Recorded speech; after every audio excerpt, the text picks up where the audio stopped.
1995, I had one of our staff who could speak several languages come across something in Portuguese from Brazil about some kind of a strange unknown berry in the Amazon that was only consumed locally, that no one knew, not even in Sao Paulo or anywhere else in Brazil, and said it had a lot of energy. And I wondered, what's going on there? I've got to take a look at this. Just like that bit of information about the opioid receptor sites. And I pursued it. I had this dream that there was something there. And we thought at first it was maybe some caffeine or something in the product that gave him energy. So we did some research on what's called methylxanthines, which you find in coffee, tea, and chocolate. Didn't find anything. And I'm sitting there scratching my head, said, what could it be? Got some testing done, and suddenly we realized we had just found the richest antioxidant of any food in the world. So what we had to do first is we had to figure out how do we lock in, preserve all of the phytonutrients, all the chemicals, everything that's in this pulp that these people have been consuming for centuries. And to do that, we worked on freeze-drying technology. This is part of what that patent is. Once we understood how to freeze-dry it, then we could lock in its antioxidant activity. And what we had initially thought was just a few hundred compounds found in nature, things like polyphenols, flavonoids, flavanols, we suddenly realized through work that's now been done at the University of Wisconsin that there are probably over 3,000 compounds. And I had never seen anything like that before because we've been studying nutraceuticals in my research institute for years. I've been there over 30 years, and we've never seen anything with over 1,200 compounds in it. We've got over 3,000 already. So there's something really special here. And my theory is that we as human beings, probably because we came from the tropics, that is our genetic origin, that we probably were exposed to these compounds, and they used to be a part of our diet seasonally. And when you start taking in MonaVie with acai and all these fruits and vegetables, which include those that come from this tropical area, your body goes, oh, thank you. I'm going to pay you back by getting back your health. I think that's fundamentally, if I could put it in lay terms, what is really going on. Now, I'd also like to, and Dallin, I sent him a note along with some of the management at MonaVie to keep this really cool, but I have received the final draft of the manuscript. It's ready to go. So I think, Dallin, with your permission, I'd like to say that we are now studying the mechanism of action of how acai works at no less than the U.S. National Institutes of Health.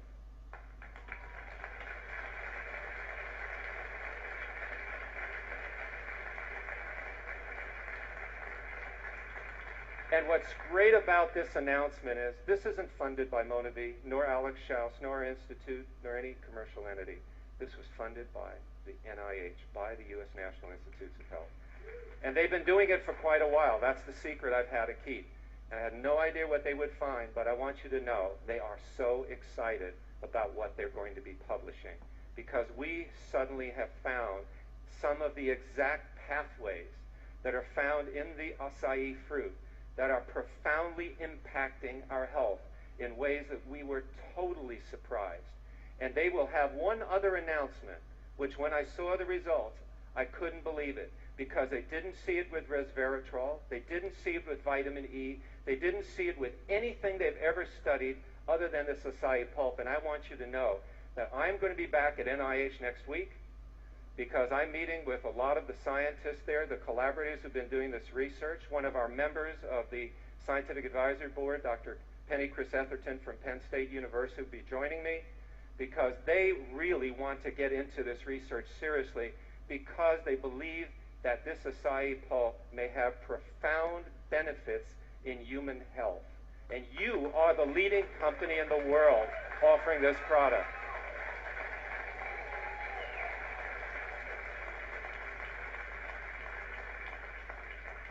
And it's all because we did the research the right way.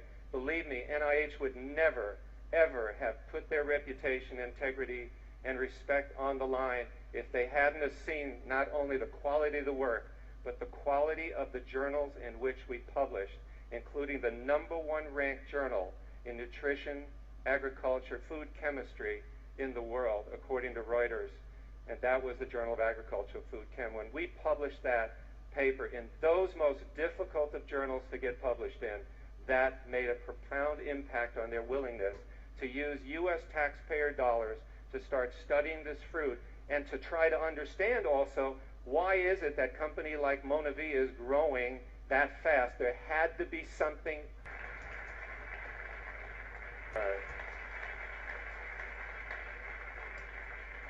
The U.S. Department of Agriculture did develop and publish a list starting in 2004 of all of the top foods in terms of antioxidant capacity against the peroxyl free radical. That is the most predominant free radical in the human body. And what we discovered when we got acai was it blew it off the charts. In fact, I'll never forget my day. You've heard it on my tape. You've seen it before. I love describing it because it was one of those moments that every scientist in their life dreams of. It's that call from the laboratory where, Alex, are you sitting down in your chair? I just sent you an email. Open up your attachment. Yep, I see it. I click it open. He says, look at what we found with this purple powder you sent us. We're all dying to know what is it that you sent us, because they were given us blindly. And they wondered, did you put an extract in there? Did you like sprinkle lots of some kind of a chemical in there? I said, no, it's a fruit that I've been studying for some time. And they said only one thing, because it took 2.5 computer screens to the right for that line to go across.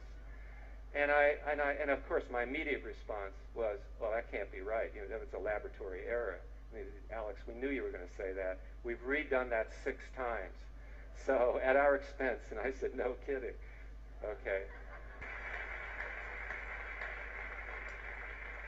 Now, another thing too, and probably why nobody else had discovered this. You see, it's much less expensive to spray dry it. Spray dry is just to shoot it in the air. It's done with heat, and then you expose it to oxygen. And you sort of like throw it in the air, and it's sort of the water content evaporates. That's the basic way of describing it. But when you spray dry it, or sun dry it, or use other methods, the antioxidant activity is very, very low. So there's nothing to catch your attention. It's when you lock it in, because in freeze drying we do it in a vacuum. And the reason why, again, knowledge is power, is because in fruits, particularly in the tropic, you have to degrade them very quickly. You have no idea how much is falling down on the ground in the equator, that area, every single moment, and day and night. And as a result, it would just pile up and go right out of the atmosphere. If there wasn't some mechanism for breaking things down quickly, we call those oxidases. They're enzymes that rely on oxygen to break down. And what we're doing is, in a vacuum, we're locking that in without oxygen, so the oxidases can't get stimulated, so we've preserved all that antioxidant activity. Do you follow? That's in your bottle. You see all that good stuff. Okay. So we are constantly rebuilding our body.